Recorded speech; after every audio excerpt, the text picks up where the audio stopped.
when Greg was killed, in my eyes, a widow was somebody who was 95 years old. It wasn't somebody who was 29 years old. Here I am, 29, with a 10-month-old and a 3-year-old, and now I'm labeled a widow. It was very overwhelming. It's like, what do I do? How do I do it? How do I go about this?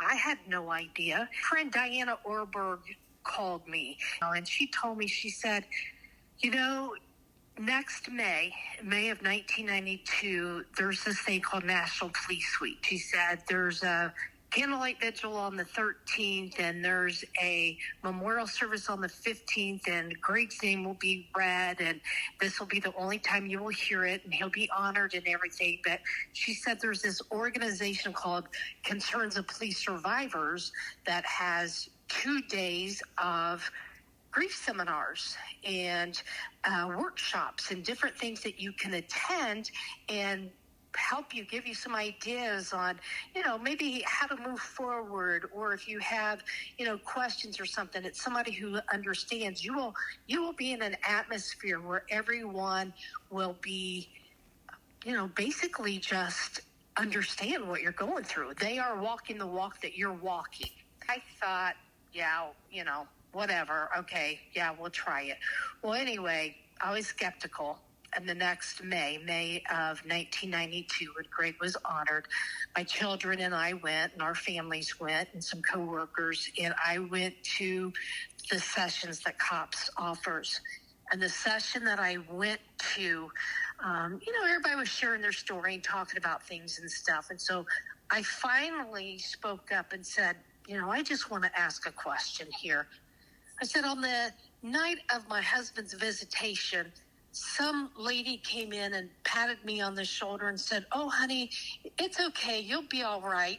In 12 months, you'll forget all about this, move on in life. You'll remarry." Now I'm 15 months into this, 16 months into this, when I go to Police Week, and I said, I feel like I'm in a worse place than what I was. Greg was first killed.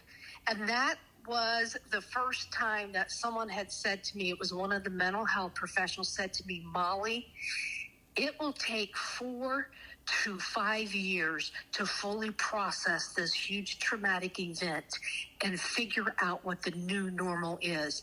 You're not going to go back to how you were. Your children aren't going to be how they were, even though they're so young. You will be able to find a new normal." And that's exactly what happened.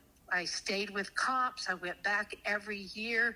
The third year I went back to reach out to the new survivors and help them and let them know that, there's a light at the end of the tunnel, but your whole world as you know it is now changed, and will never go back to the old you, but you will find a new you.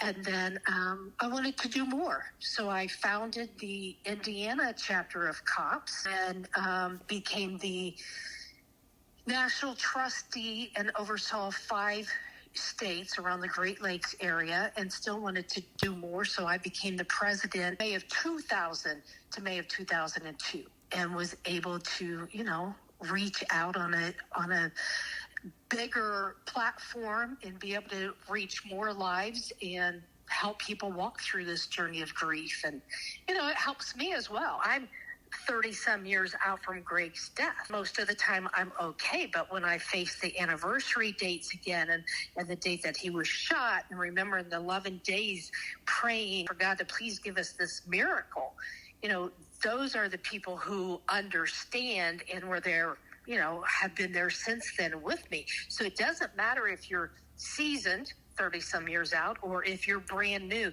there's always something that you have to offer to another survivor. I always said that when Greg was killed that I would never let his legacy die. He was a good officer. He made a difference in our community. And I just said that I'll never let that die. And so I've done everything I've done for Greg's legacy to carry on, for people to know who he was and what he stood for,